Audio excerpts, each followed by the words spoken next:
Maze of Moros is a puzzle roguelike with a big emphasis on utilizing the cards that you're dealt. Mechanically, it doesn't necessarily have too many issues, in large part because the only thing that you can really do is click the square next to you to determine your next move. Enemies will move in after you move and will automatically attack if they're in range. You can attack them first if you position yourself correctly and stun lock them to defeat them. Each attack counts as a move, so enemies that you are not attacking are free to converge on your position.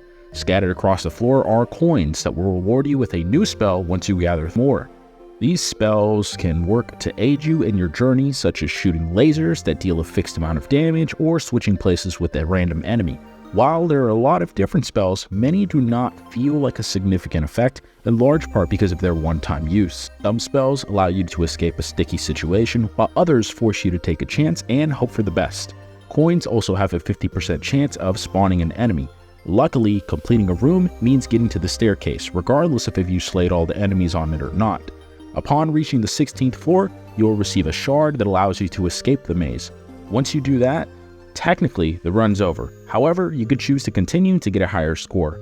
Its shorter runs allow you to fit several in one sitting, making it a good game to pick up when you have a moment of free time. The gameplay sometimes is able to create some tense situations as you have to strategically plan out your movements along with your enemies to try to avoid them. Unfortunately, the enjoyment is very short-lived when you realize that there's no global leaderboard incentivizing you to continue trying. Additionally, with the limited agency that you have at acquiring specific spells, it too often feels like a game of RNG, with some of the layout spawning you in the middle of multiple enemies, forcing you to take damage. It doesn't feel good to be put into a situation where there's literally nothing that you can do to survive.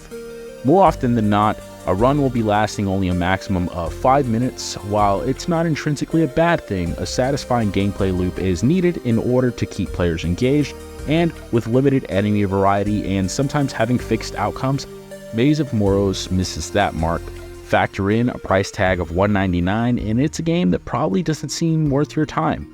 This is largely because I didn't really have fun with it. Yes, there is some strategy here, but without some internal reason to return, such as unlockables, or an external reason such as a leaderboard, I can foresee many people spending more than a few runs and then just moving on to better games that are available.